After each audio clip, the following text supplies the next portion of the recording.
پریشانی بعد دعا مانگی جائے تو یہ خود علامت ہے کہ ہم خداوند تبارک و تعالیٰ کی قدرت کے قائل ہیں، اور اگر اس کے بعد بھی دعا قبول نہ ہو پھر دعا مانگی جائے تو اس بات کی علامت ہے کہ ہم اللہ سبحانہ و تعالیٰ کو علیم حکیم مانتے ہیں کہ اس کی مصلحت ہوتی تو قبول کر لیتا، نہیں کی اب میں دوسری دعا مانگ رہا ہوں۔ روز قیامت جب نامہ اعمال کھلے گا تو بعض مومنین پریشان ہوئے کہیں گے کہ اتنے اچھے اعمال تو ہمارے نہیں ہیں، زیادہ نیکیاں کہاں سے آئی؟ تو جواب ملے گا کہ وہ دعائیں جو تم نے مانگی تھیں اور قبول نہیں ہوئیں یہ ان کے بدلے نیکیاں ہیں۔ تو مومن یہ کہے گا کاش میری کوئی دعا قبول نہ ہوئی ہوتی۔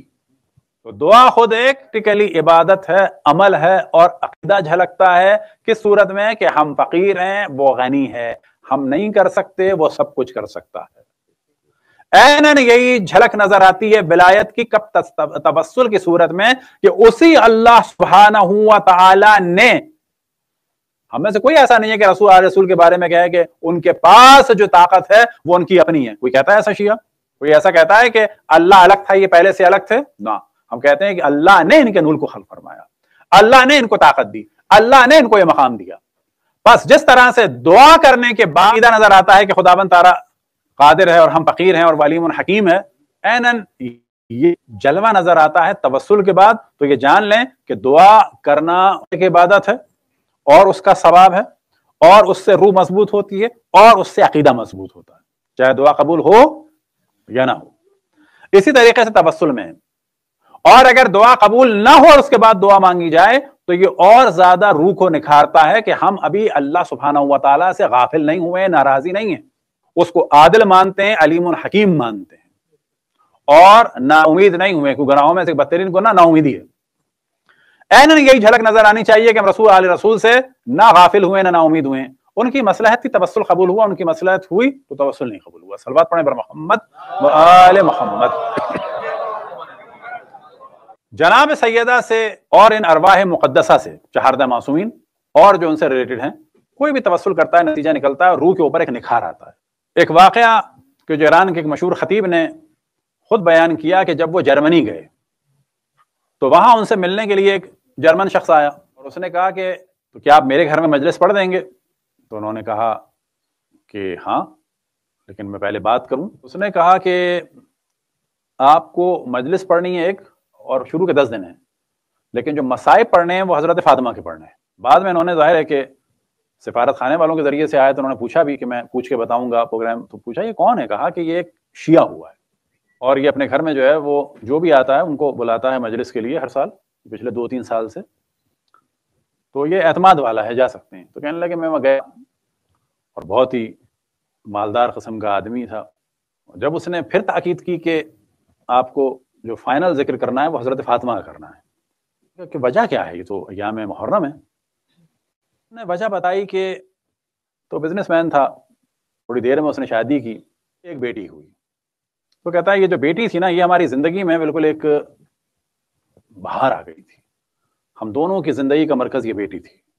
اب یہ 5-6 سال کی، تقریباً 5-6 سال کی بچی تھی، یار ایک دم سے یہ پیلی پیلی ہونے لگی، بخار سا ہونے لگا، کمزور ہونے لگی۔ اب ہم نے چیک اپ کرایا تو پتہ چلا تو کینسر ہے اس کو۔ اس کے بعد ہم نے پوری کوشش کی، جرمنی میں دکھایا، انگلینڈ میں دکھایا، اور 1-2 جگہ دکھایا۔ آخر میں ایک ڈاکٹر نے کہا کہ دیکھو برا مت ماننا، اب اس بچے کو مزید اذیت نہ دو، زیادہ اچھا یہ ہے کہ اس کو گھر لے جاؤ، گھر کا ماحول دو۔ اب یہ 2 ہفتے سے زیادہ جینے والی نہیں ہے، یہ اس کا بیڈ روم ہو، اس کے کھلونے ہوں، اس کی چیزیں ہوں، تو یہ گھر لے آئے۔ ان کے یہاں ایک میڈ آتی تھی جو ایرانی تھی اور بزرگ خاتون تھی۔ اب ظاہر ہے یہ معاملات 10-15 دن میں 20 دن میں ہوئے، ایک دم سے بڑھ گئے۔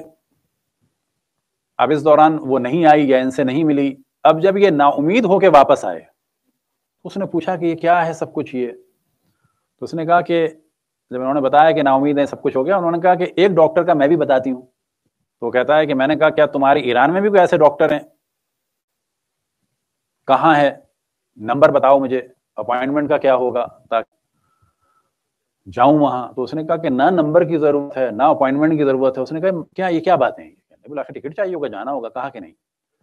کہنے لگے صرف ایک کام کریں آپ، 135 دفعہ جو ہے، اور کہا اس سے کہ بے شک اپنی زبان میں، یا مولاتی یا فاطمہ تو اغیثینی، اے میری سیدہ، اے میری سردار، اے جناب فاطمہ میری مدد فرمائے، کمرے میں پڑھو۔ وہ آدمی کہتا ہے کہ جب میں کمرے میں گیا اس نے مجھے اپنی تسبیح دی کہ اس پہ پڑھو، تو وہ بھی ایک کمرے میں چلی گئی، اس نے دعائیں شروع کر دی۔